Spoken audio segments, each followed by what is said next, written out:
Actress Frances Bavier, well, she wasn't a whole heck of a lot like the character that she played on the Andy Griffith Show. Truthfully, I get it. In fact, so did she. Before her passing, she talked about the struggle that an actor has to deal with when they play a character as iconic, as recognizable as Aunt Bee was. They become typecast, and people expect them to act exactly like the character they portray in real life. Sometimes it can become too much. So I stumbled across this a while ago. The headline, "A Lonely End!" Exclamation point. Aunt Bee's feud to the grave with Andy Griffith. And then the subheadline, "The beloved star died furious over her co-star's coldness." In this case, there is some truth to the headlines, but there is an awful lot that is left out. Yes, it is true that Frances Bavier didn't always get along well with the cast, including Andy Griffith.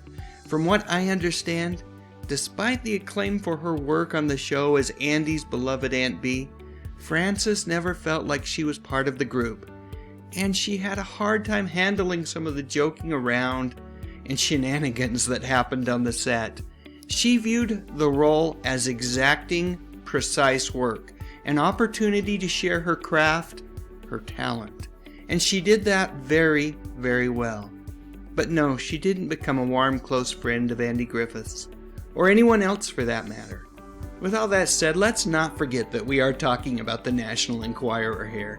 Sure, the feud between Andy and Frances had been rumored, whispered, and speculated about for decades. So while this particular publication might be at least partially onto something, I bet there's more to the story, and I bet that the internet, more specifically good old YouTube, can help me get to the bottom of this darn thing. Help me find the real truth. So here goes. Let's start here. It was a simple YouTube search, really. You can find this clip if you search Carolina Camera Aunt Bee Retires. This 4-minute interview will provide insights into the actress that my words or hearsay and rumors simply cannot provide. In this interview, Frances is articulate and reflective of the impact of her work. If you are a fan of the Andy Griffith Show and you haven't watched this, you should. So let's get back to the feud that supposedly went to the grave. It didn't.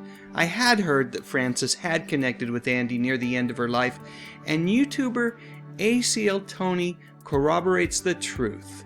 He says, talented actress. She was reclusive during her final years, but a wonderful thing she did before her passing away was she called Andy Griffith and asked him to come over to her place.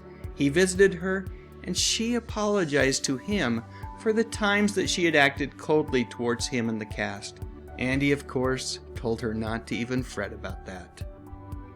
And YouTuber Ben Lecter also confirms the rumor. He said, before her death in 1989, she contacted Andy to apologize for their inability to get along. And as long as we're digging deep into the comment threads for info, I thought 68 Lincolns were well worth sharing. He says, I like her. I like the Andy Griffith Show. Always have, always will. I'm not too concerned about what happened on the set of the TV show between these actors. It's their personal business, and I don't really cotton to gossip anyway. I enjoy the show because every episode is well written, well acted, warm, funny, and better than anything on TV these days.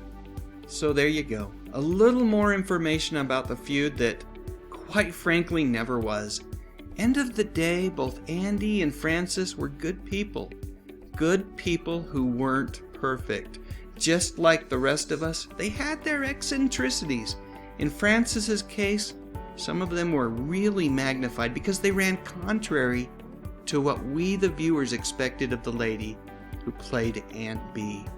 So what do you think? Share your thoughts in the comments section below. I truly love to read them, and I learn more from each one of them. While you're at it, I'd love a thumbs up, and I would be honored if you would consider subscribing to my YouTube channel. I talk about music, movies, and television, mostly from the 50s, 60s, 70s, and 80s. You know, the good stuff. But most importantly, and as always, thank you so much for watching.